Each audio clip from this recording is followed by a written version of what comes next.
Hi everybody, we're gonna get there in a second. Okay, we're just setting up, welcoming everybody here. We're going public, and that should be that, and we are good to go. Okay, I hope we're being seen, and if you are there, please identify yourself. Hello. Okay. So let's just wait a couple minutes to see people get here. Victor's good. Victor's here. It's all good, Rabbi. We can hear and see you fine. I'm glad you can hear me and see me fine, Victor. It's very nice. Victor, however, it says cannot find supporting channels enabled. So Victor, who is now observing from the stands, I want to just tell you, Victor, it says on my computer can't find supported channels enabled dashboard. So whatever that means, Victor, maybe you could figure it out and you could tell us.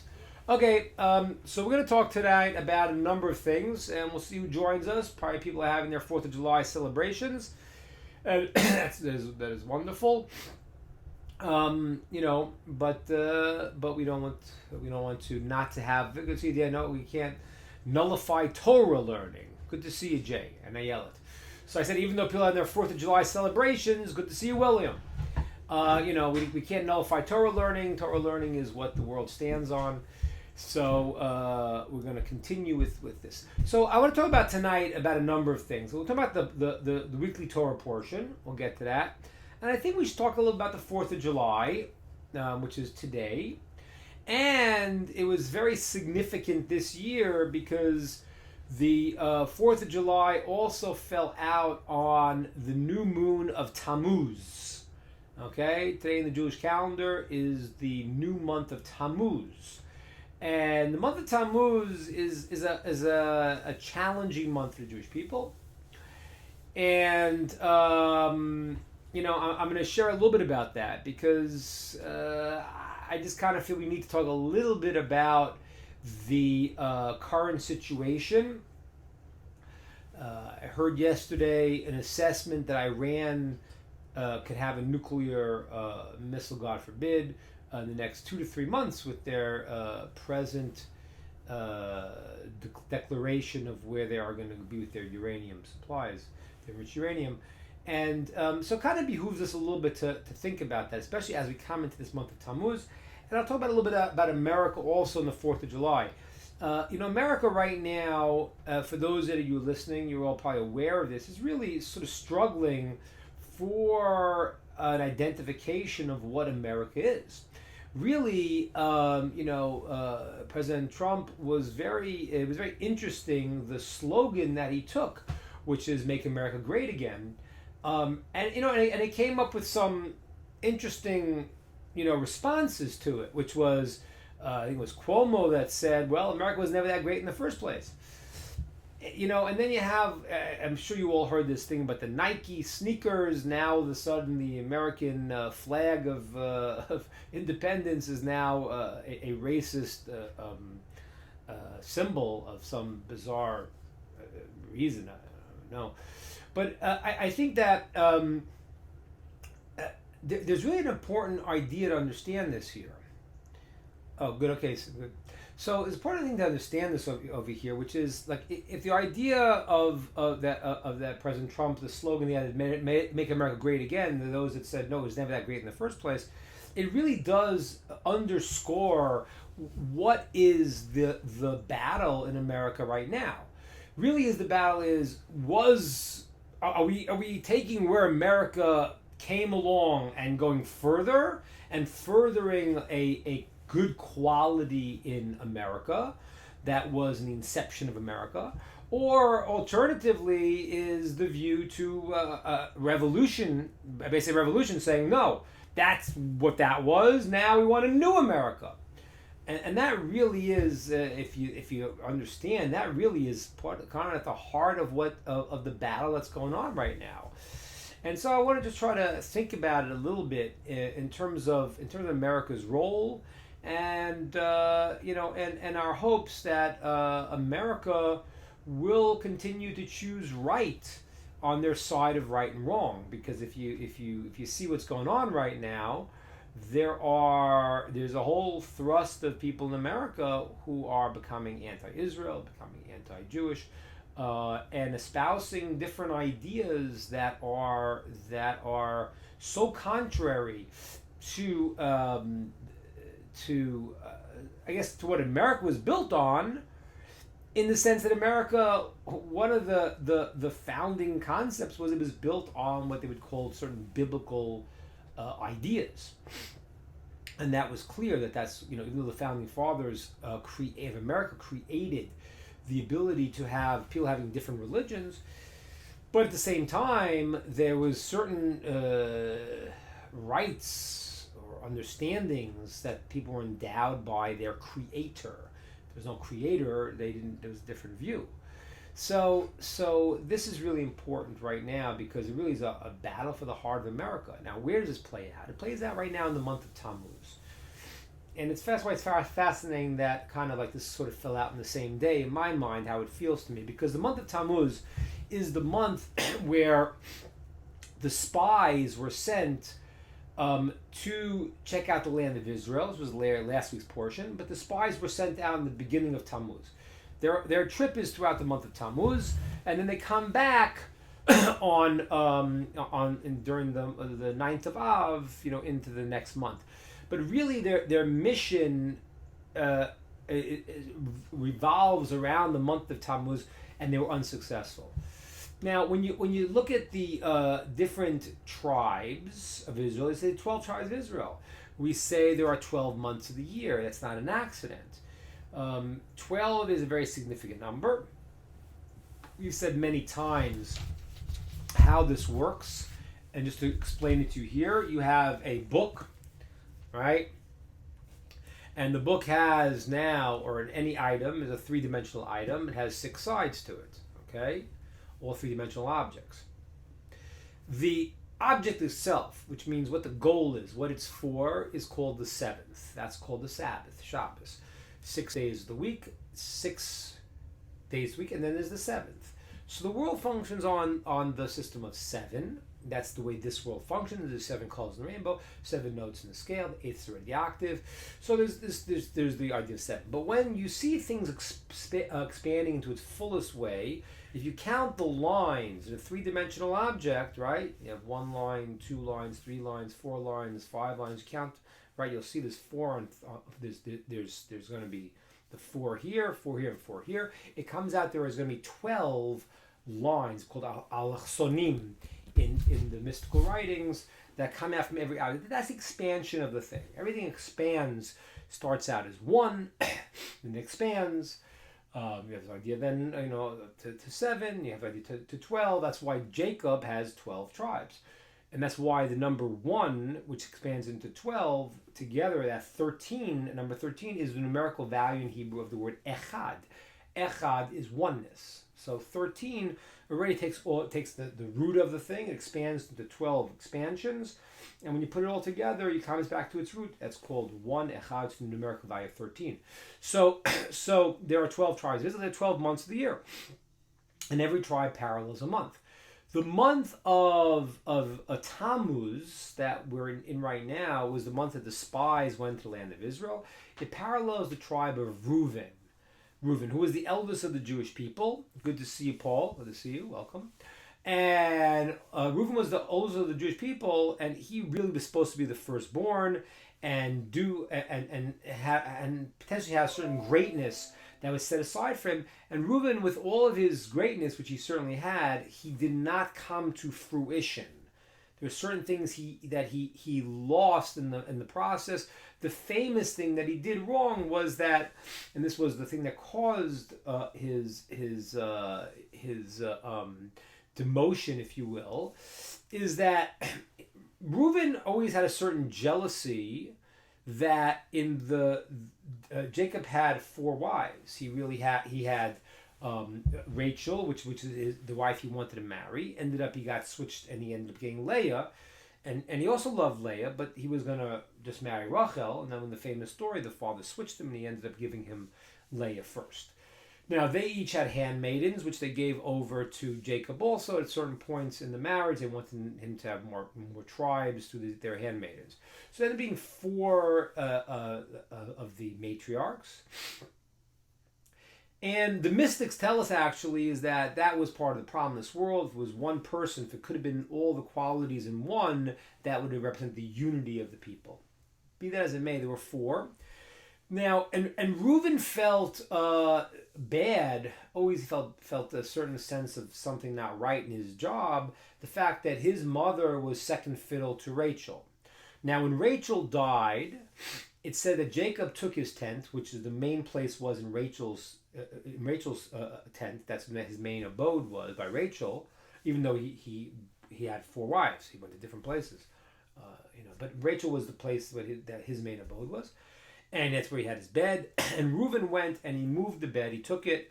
So when Rachel died, so Jacob understood spiritually, mystically, that he should have a child from Rachel's, what's called her extension, her handmaiden in that sense, but really her extension of her trait, which was Bilhah. And so he brought the bed into Bilhah's tent. And when that happened, it messed everything up. He brought it into Bilhah's bed, but Reuben went and he took the bed and he moved it into his mother Leah's tent. And all the things he did, he prevented Jacob from being with Bilhah that night. And the sages tell us that if he would have been with her, he would have had a child. That would have been the 13th tribe, so to speak, the uniter. And that didn't happen. And Reuben lost his place as the firstborn. It was taken from him, and it was given out then to Joseph, got a certain aspect of firstborn. Judah got the kingship, and Reuben lost part of his greatness. the month of Tammuz is the month of Reuben. It lines up with Reuben when you count the tribes there, and it lines up with him. Now the word Reuben is from the word ru'u, to see. Okay, so when he was born, so his mother Leah said, "Reuben, see my son," and see the difference between him and other brothers who were jealous, and my son was going to end up saving Joseph. But the quality was sight. The quality of Reuben was the quality of sight. And what happened was, during the month of Tammuz, the spies went into the land of Israel and they saw improperly.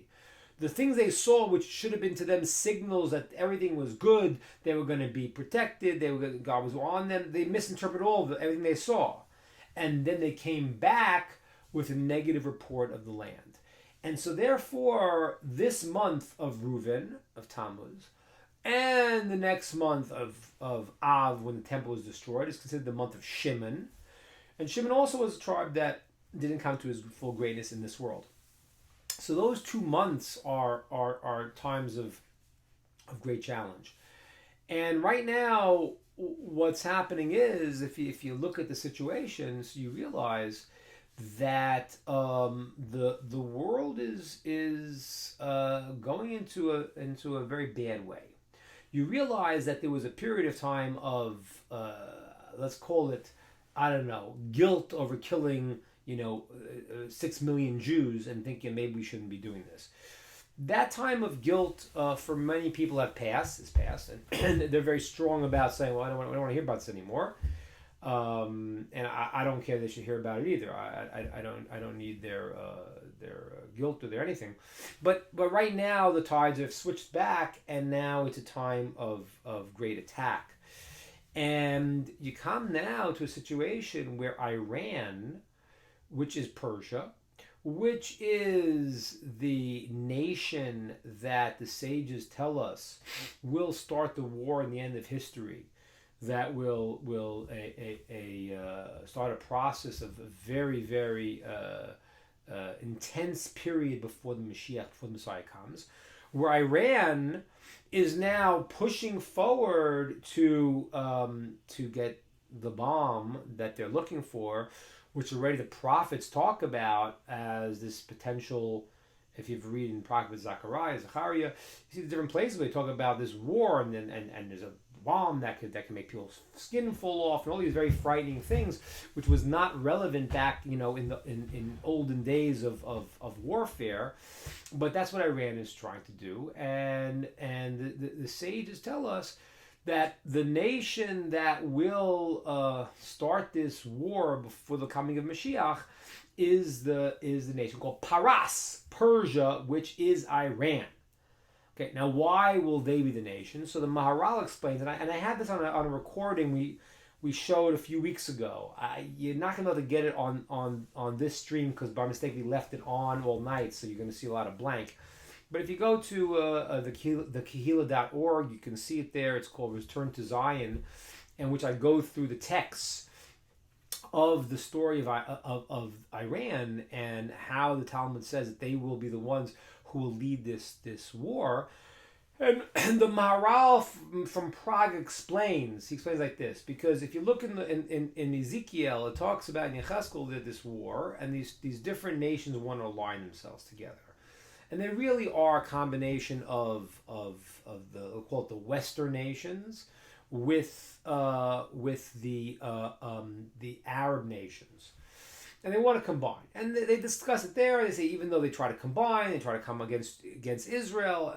They come 3 different times, but in the end, it says that they realize that they're against each other more than they are against the Jews, even because each one of them maintains the other one is an infidel and a heretic. So they kind of combine to go against the Jews, and eventually their union will fall apart. It's not a true union. Oh, you're welcome, Dan. So what happens is that now that is simply in today's world is referring to places like France, England. It's the combination of these two antitheses to the Jewish people combining together. We talked about it once in a class in the past. We talked about how we had Abraham, who was kindness, was giving, and Yishmael, the child of Abraham, was also from the Arab nation, was also a giver, but it was not in the balanced way. Okay, and then we talk about Isaac, who was self-restraint, and he had a child named Esau, was also about restraint, but he's about control and war. And we talked about how those two nations really represented the nations that are going to come out in the world today. And the Vilna Gaon says even though there are 70 nations, they're really all under these two. There are 2 that are the heads of them. One is the descendants of Esau, okay, which is going to be the Western world, and the other one is going to be the ones under the Arab nation, and then there are other nations, but they are going to be the heads, and they're going to be the ones who lead this. Fascinating. I've shared with you before, but if you take the name, the Hebrew name for JC, okay, the Hebrew name was Yoshko, was a Yud Shin Ayin Vav. If you take that word, it actually is the same exact letters as Esau in Hebrew, just switched around.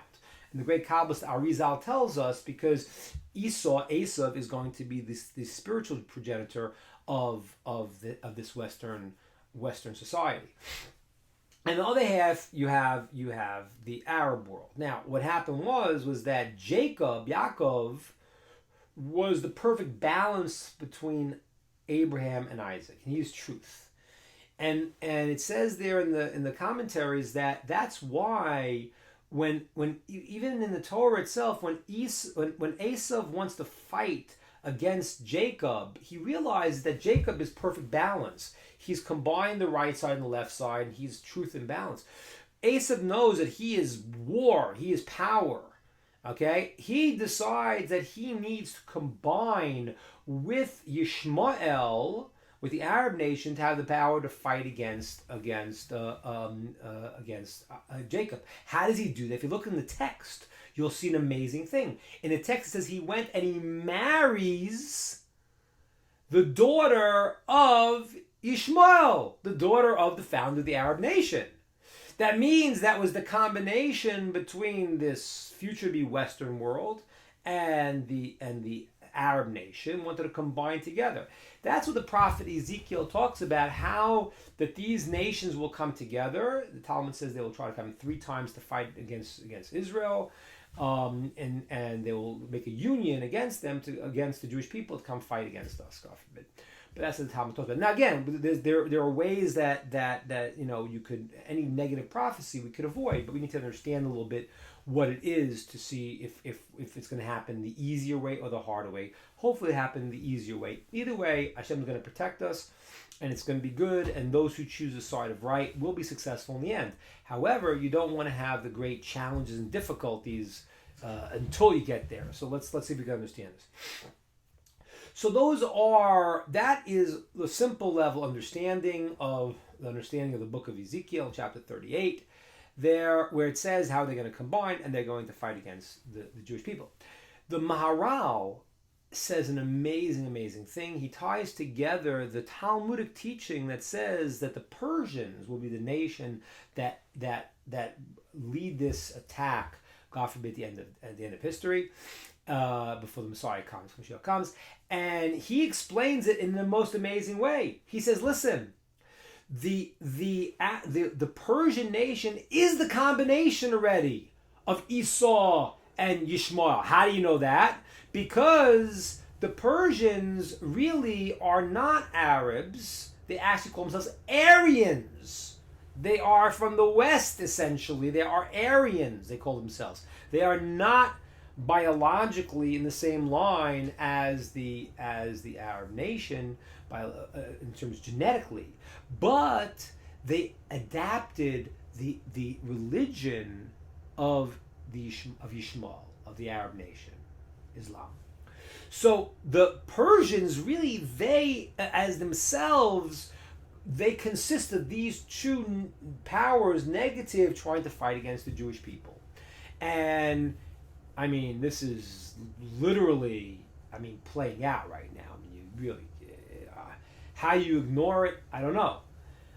What you say about people who do not understand what Iran's goals are, I think there's only 2 ways to understand it.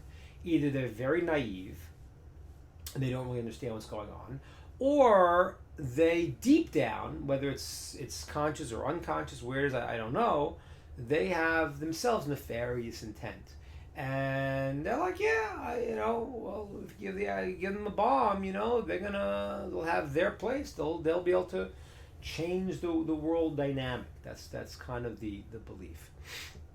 So now you have a fascinating situation. You have a president who is the world right now, the American people are so divided, and people love him, hate him. The people that hate him are obviously much more vocal about it on the whole. But you have a situation now where the country is split, and there is this tremendous tension. I was thinking, it's funny because we have when the Jewish people were in Persia. Persia actually, the temple the first time was destroyed by Babylon, and then we went to Persia. That's the story of Purim, and then afterwards, when we went back to the land of Israel, the Persian emperor gave us rights to build a temple. Okay, it was first King Cyrus, Koresh. Koresh gave us the permission to go build the second temple. Now, Koresh got stuck in politics, and that's why the Torah refers to him as my anointed one. It calls him Mashiach, but it doesn't mean Mashiach in the sense that we talk about, the ultimate Messiah. Mashiach in Hebrew is to be anointed. And the kings were anointed, the great ones were anointed. So the Torah calls Koresh, the prophets Hashem calls him Mashiach, my anointed one, because Koresh originally, King Cyrus, gave the Jews the right to return to the land of Israel and build a temple, and then he got stuck in politics. And then the Samaritans came and said the Jews were going to rebel against you because the Jews didn't want to, they weren't part of the Jewish people, and the Jews didn't want to accept them. It's because they weren't part of the Jewish people. They were another nation that was brought in when the Jews were exiled to Babylon. And so Cyrus failed. He backed out. So he was great potential, and he didn't make it. And then what happened was in a fascinating turn of events that you can't even believe. It's just bizarre. The second temple stood partially constructed for years. I think it was 13. I forgot exactly, but they stopped it, and the Jews were not in good shape. There was a lot of persecution. They were exposed all around, and then what happened was eventually the Jews were going to be given permission to finish the temple and protection from a Persian king later called Darius II, Daryovesh in Hebrew. Now, who is Darius? Darius II is the son of Achashverosh. And therefore, most people, or many sages, understand that he is the son of Esther, Queen Esther. Now, that would mean that according to that, Daryovesh, if he's the son of Esther, he actually is Jewish. So now, in a crazy turn of events that you can't even imagine such a thing, you had the person who is Achashverosh, who was the king who wanted to kill the Jews, and said, "I'm never going to allow the temple to be built." Against his will, he ends up marrying a woman he doesn't know she's Jewish, ends up having her as the queen, ends up having a Jewish child, who ends up building the temple. Now, I have a very funny situation here, because President Trump's under a lot of flack. People don't like his style, don't like his, whatever. But when you look at many of the ideas, you have to look at the ideas on their own. And President Trump understands what the Jewish people are, and understands Israel, and understands the enemies that surround them and what their intent is. And you have to pray that he keeps strong in terms of a vision to be like a modern day Koresh. That's what you have to hope for. Entering into Israeli politics is a tough one. The peace plan is a very difficult thing, and the reason why it's so difficult is because practically peace, the ultimate peace is going to come with the Mashiach, with the coming of the Messiah, and it's going to be a time of clarity because people don't understand the roots of the conflict. The roots of the conflict are not really land. That's not really what the conflict. The roots of conflict is that in the Quran, it instead of talking about the Akedas Yitzchak, the binding of Isaac, that Abraham brought Isaac up as an offering, they have a different version. That Abraham brought up Yishmael. The battle is that which nation is God's nation. As a matter of fact, we have a midrashic teaching that says years ago, written thousands of years ago, it says in the future, the Arab nation will put a holy site on the Jewish holy site. Right? Even though Jerusalem is not mentioned once in the Quran, 700 times Mecca, 350 times Medina, Jerusalem is not mentioned once, but it says that they will put one of their holy sites there because they want to get in between the relationship of the Jewish people to God. So what's happening is that right now there is a very deep battle going on, and when people don't understand it, they don't really see this in a larger picture. So right now, one of the things that we have to pray for in America is that America chooses right, that they stay on the side of right. And that is not so easy today. Let me explain why it's not so easy. As I started out before, I started saying to you that the concept of the slogan to make America great again, the concept of that slogan, as opposed to wasn't that great in the first place, really kind of hits on certain ideas. Now, Was America ever perfect? No, no, it wasn't ever perfect, and probably won't be perfect because it's a man-made system, and it has pluses and it has minuses, and it has things that are but it really, as far as a man-made system, created probably the greatest nation, so besides from the ancient Jewish nation, but it created that, and it introduced concepts of tolerance, and which is very, very different. Now, the problem you have today is if you realize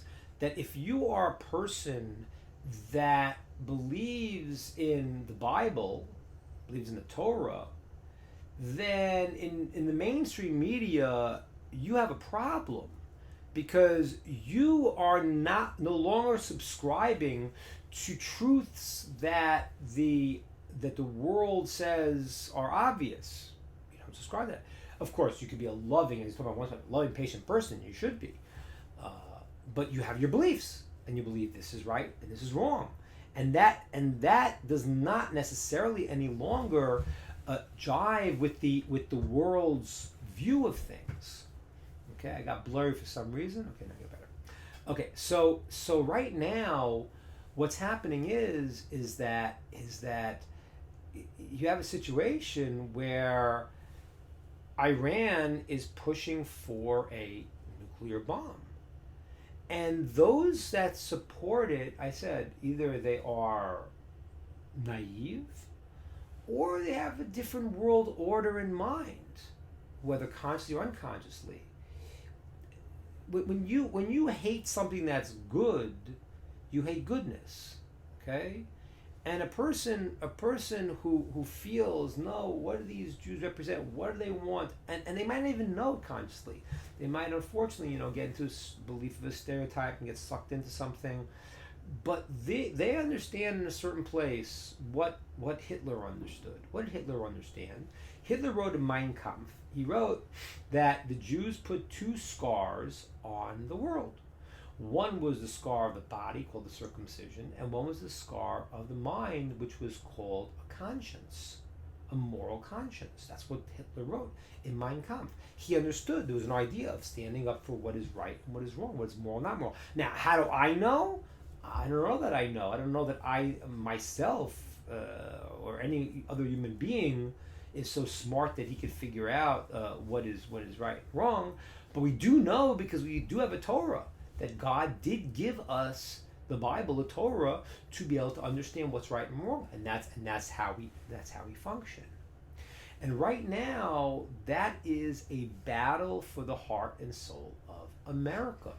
And we have to look. I'm gonna say it because I don't know exactly who's listening here. I'm really gonna say it.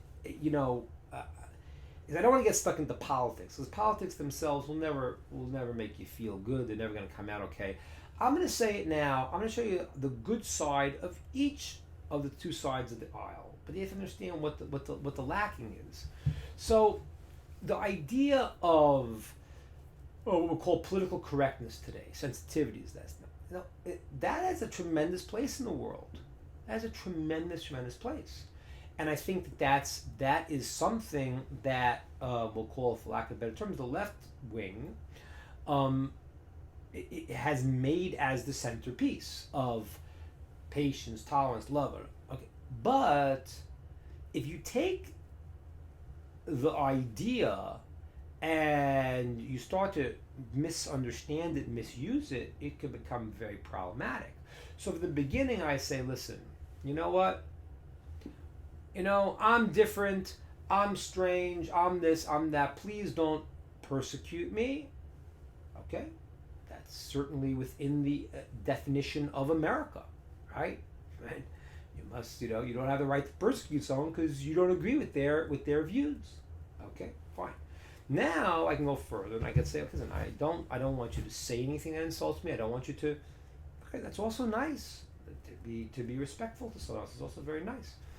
Now I say, but wait a minute. If you don't agree that what I'm saying is true, because it's true for me, this is what I believe is right. If you disagree with me, You are closed-minded, racist, Nazi. I've never seen. This is the most amazing thing in the world. You know, my entire family was killed by Nazis. Okay, my mother was in Auschwitz. Okay, and her parents were killed in Auschwitz. Her two siblings remained. There was seven, so four were killed. Three made it through. My mother and two of her sisters made it through. They were killed by Nazis. And today, the people who maybe have very their opinions about things, they're the first ones to call other people Nazis. That's not okay. This term should not be thrown around like this, because it's a misunderstanding of everything, and it's a terrible misuse of everything. So practically, what's going on here is that the idea that people want to get into of let's have this sensitivity and this love, that's great. We're all for that. But then when it means that I need to subscribe to your beliefs, even if the Bible says that your beliefs are wrong, but I need to describe them, otherwise I'm that. That was not what America ever said, and that's not what human beings could do. Human beings have to think what they believe. So the two sides of the aisle right now have to understand that.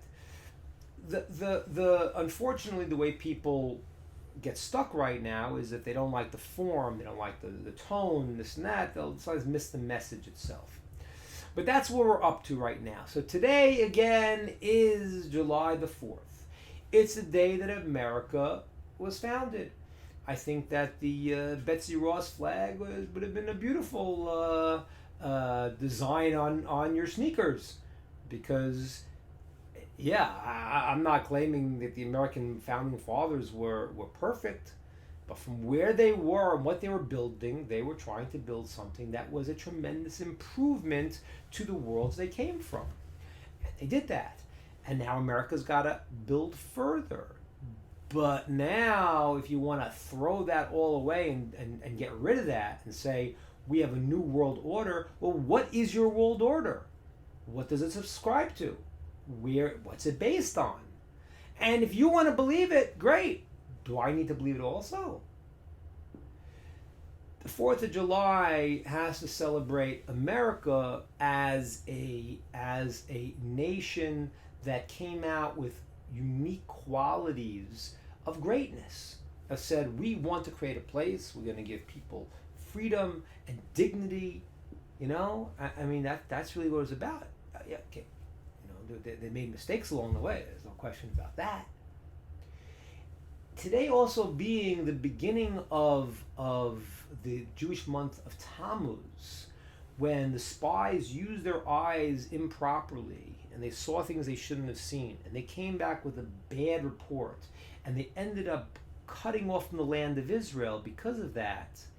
It's fascinating that at this time, where we potentially, according to the reports now, Iran can get a nuclear bomb in 2 to 3 months. That means that if that is the process, this is speeding up very, very powerfully. And we have to pray that the President of the United States should have the wisdom and the steadfastness to act appropriately. I have to pray for it. I pray for God to be able to direct us and protect us. Because, in the end, those who believe in truth and act correctly, okay, well, you'll be all right. But nobody wants it through the difficult way. There is a potential for the Mashiach to come in a peaceful way, because that has to do with our deeds. So there's the potential can come through cataclysmic events, lead up to it. But the sages tell us it can come through a different way, through peace.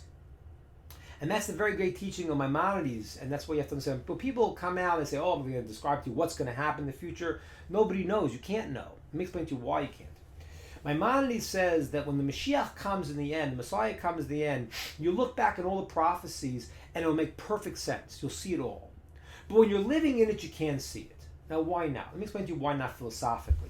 Philosophically, it can't be the case because philosophically, we have free will. And God directs his world and he gives us at the same time free will. So we take this path, then these things open up for us. That path, those options open up for us. So God gets his direction where he's moving the world because he has complete omnipotence and beyond anything we can imagine. So he gets where he wants us to go, and he still does within our free will, giving us our free will. That way we're partners in this process. So the verse says, by the coming of Mashiach, it says, Bi'ito achishena. It says the following. It says, Mashiach will come. In its time, I will speed it up. Hastily in its time. Says the Talmud, that's a contradiction. If it comes in its time, it's not speeded up. If it's speeded up, it's not in its time. Which one is it? So Talmud says there are different paths Mashiach come. One is speeded up. If we do the right thing, then it can come quicker. And if we don't, then even if we don't get our act together, there will be a appointed time when it will happen. But because this means you didn't get your act together. And so there are different streams of how this Mashiach come. One is through a peaceful way if we get our act together. One way is a frightening way of, God forbid, very frightening wars. One way the Talmud explains this, and this is just amazing. The Talmud explains in one of the discussions between Eliezer and Yehoshua about the coming of the Mashiach. So Rabbi Eliezer says to Rabbi Yehoshua, he says, what do you think? Everyone's going to get their act together? I mean, come on, really? Is everyone, kind of the way our world is? And he says, let me tell you how it's going to happen. He says to him, there will be an evil ruler that will scare the people like Haman, who comes from Persia, by the way, comes from Iran. And it'll scare the people, and they will do tshuva, they'll turn their hearts to Hashem, and the Mashiach will come. And that's how everyone will get their act together. So let's not wait for the last second, everybody, because it's speeding up very, very quickly. Very quickly. The news that just happened now, and all of the negativity in America of people's inability to compartmentalize things. I'm not saying that King Koresh was the greatest tzaddik, the holiest man, but he was doing good until he didn't. And so if people have critiques of certain aspects of the president's approach or not, wonderful. But you have to look here at some of the fundamental things and understand them in real context. Right now, that's what's happening this 4th of July. There is a B-roar, as the Kabbalists talk about it, there is a sifting of who is on the side of right. Where's Europe going to be? Well, I think Europe already has demonstrated where they are largely, and I hope and pray that they understand. But Europe, after the Holocaust and killing all of its Jews, at this point right now is again pushing very anti-Jewish, anti-Israel sentiments. And in America, you have now a split, a dichotomy of what it is. And we need right now to really understand and to take down a little bit all the anger and to understand and some people you're not going to explain it to, because if people have bad intent, they're not going to get it. But those who can understand and do understand and want to be on the side of good and the side of right, pray for America to choose what's right. And God willing, the path that we take on this process will not be the frightening path, but will be the more mitigated, compassionate, easier path. Either way, we'll if you do the right thing, you'll get there. But let's hope it goes in the easier way for us. That's my thoughts right now on this topic. Let me take some questions, and we'll see where we're up to. Okay, Dan asks, I thought Hashem accounted for all free will before time began, and said another way. I thought Hashem accounted for all free will before time began, or said another way, He always knows. I'm not sure exactly what you mean by this, but maybe I'm not sure exactly what you mean by this, but I'll explain one very philosophical point. Maybe this would bring the idea home. It's not that God sees what we do, and he quickly scrambles to figure out what to respond to us. That's a misunderstanding. That would mean that God forbid, changes anyway. He doesn't change anyway. But God understands in his knowledge we can't understand of every possibility in every way, and he directs the world even within our free will. So we have free will. We do what we decide to do to the degree that God lets us do it. We're totally free to decide what we want to do. Some things he might not let come to fruition. Okay, it doesn't mean because you want to do something you'll be able to do it. You decide, and you're responsible for the decision you make to bring it into action. If God prevents it, he prevents it. But even when you do what you want to do, you are still not going to go against God's will. That's not going to happen. So I give the example in my book the example I made up, which is I give you the following example. Let's say imagine you had a governor of a town, and he wanted to increase the economy in the town, and he took 3 people and he gave them 3 plots of land. One took their land and they planted fruits and vegetables and did farming. Great, wonderful. The next person went and he brought in sheep and goats and they grazed, and he had milk and he had cheese and he had meat and all those things. The third guy says, listen, I don't want to follow this governor. I don't want to help this town. He takes a pickaxe, starts trashing the ground. So now he'll get punished because he did not do what he's supposed to do. But if the governor was omnipotent and powerful in every way, he would set it up that where the guy is hitting is an oil field, and he strikes oil, and it'll make the town grow, help the economy, even though this guy will not get reward for it because his intent was bad. That's the same thing here.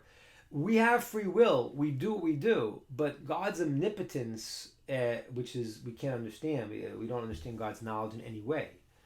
Maimonides writes, he is the knowledge, he is the knowing. You can't understand in any way. But Hashem directs the world to exactly where he wants to go and lets us have free will at the same time. I hope that answered a little bit. Okay, good. Let's see what else we got here. We got a bunch of our mains. Dan said that around the time you were talking about the Moshiach can come about through a few paths. I'm not sure if that helps you. Oh, I see. I see. Okay, fine. Yeah.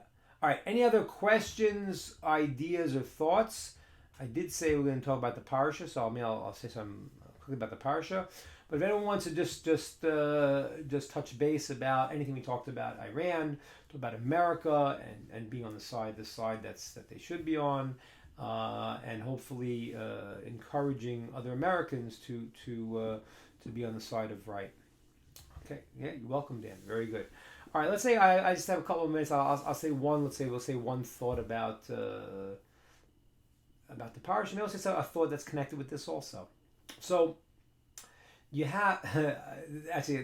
There's one thought about this week's Torah portion, which really connects to this. It's actually perfect. This is the story of Korach. Korach was the guy who he was a Levite. He was brilliant. He was one of the smartest, most powerful, spiritual people. He was also one of the wealthiest guys.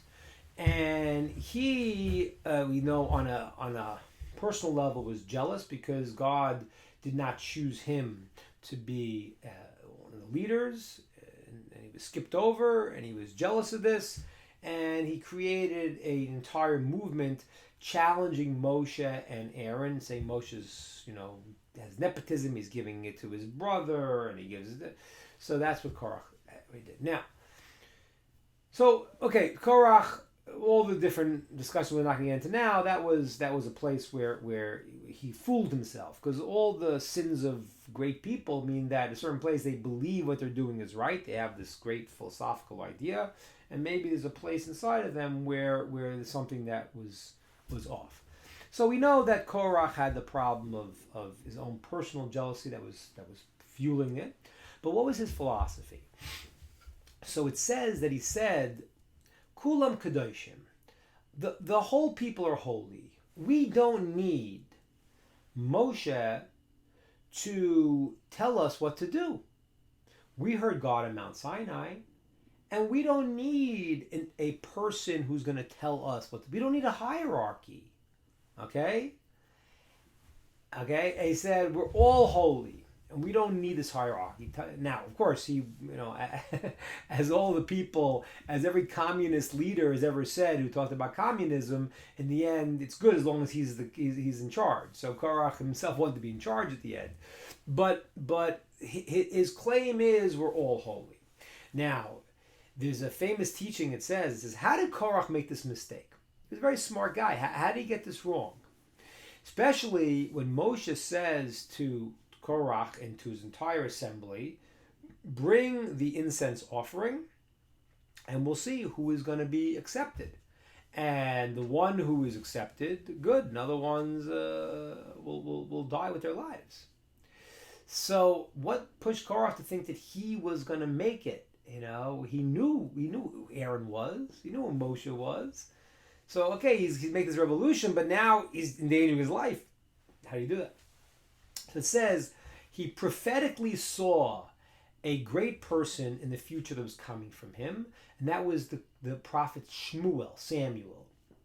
And he said, is it possible that my progeny will come to this greatness where Samuel is compared in his greatness to Moshe and to Aaron, and I'm nothing? Not possible. So he said, I'll be okay. I have the power of Samuel in my loins. It's a very fascinating thing. Samuel had a similar claim to Korach, but in the right time, in the right way. What was Samuel's claim? When the people came to Samuel and said, we want a king, he said, what are you doing? God's your king. There's not a time for a king right now. You're living in a reality that you don't need a king, because in the time of the judges, whenever you did the right thing, Hashem will come and save you. You didn't need that. Hashem was your king. And he thereby rejected a certain approach of a hierarchy. And Korach took that. And so was Korach making stuff up? The answer is not really. Because it says in the times of Mashiach, the world changes, and there is knowledge of God like the Mayim Kiam Mechasim, like the water fills the sea. And at that point, it's a different reality.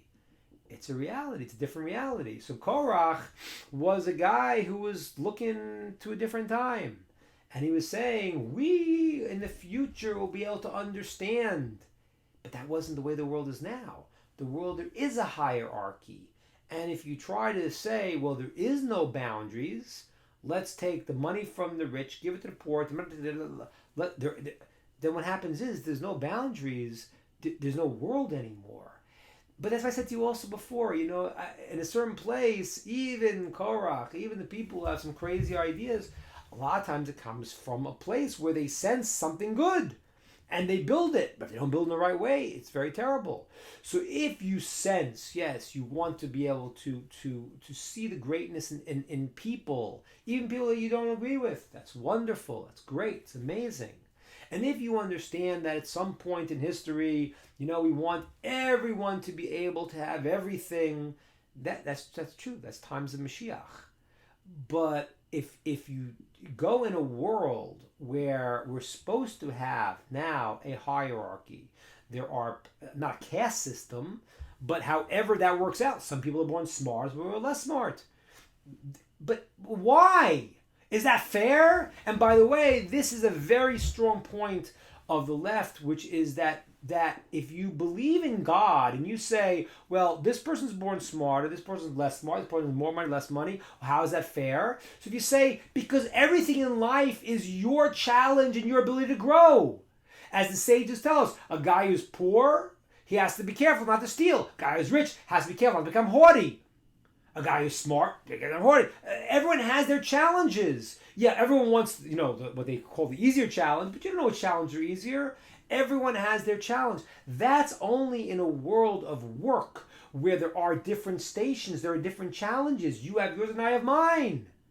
And Korach is talking about this ideal time of Mashiach. And everyone knows themselves. But before you get there, it's an aberration. You know, when I was a kid, I loved the song Imagine by John Lennon. But if you really listen to words, it's absurd. It's completely absurd. You know, what was, you know, I understand, you know, and John Lennon, you know, it was a very different approach than today. He was there, imagine, you know, this is something that, but today there's an idea that, if you listen to the words, you realize that no possessions? Okay, wonderful. Maybe in times of Mashiach, I understand that. But right now, every system of communism and socialism has not worked because there are borders, there are boundaries. And the sages tell us, you want to share your stuff, which what you should, that's great. But you need to respect other people's what they have. Once you say mine is yours and yours is mine, the Talmud says that's called a fool. That's called ignoramus. He doesn't understand the boundaries. No, other people's things are their things. And you must respect people's boundaries. And once you tear down all borders and all boundaries, and there's nothing anymore, just a continuum of whatever you want it to be, that is an aberration to an idea of a world that people want good, they want everyone to have. But Korach sends something. Send someday everyone, because they're holy, is going to be able to understand. But right now, you need a Moshe to teach you. And you need wiser people to tell less wise people how to function. And you need to have, you know, everyone doing their role and their unique job. And God is very, very, very fair. Nothing's not fair. People think it is if they don't believe in God. But if you do, then you say, okay, it's fair. It doesn't look fair, but this is my challenge, my job, and you have your challenge and your job. And God willing, in the future, everyone will get that good. But if you try to hotwire the system like Korach and say, we don't need now any type of education from higher sources from us, we don't need that, we all could figure it out ourselves, you end up with a world without any boundaries, any borders, and that is actually called a destruction. Those are my thoughts, everybody. Okay, you fixed your computer call. I'm happy. It's great. That's great. All right, so those are my thoughts for tonight. And we look forward to seeing you next week. We're going to switch, for part of the summer, I'm going to have recorded videos. Next week we'll still do live, but then for a few weeks we're going to have things on recorded videos. But we're going to keep our time, and we look forward to seeing you all next week. All the best, everyone. Take care. Bye. And now I have to figure out how to close this.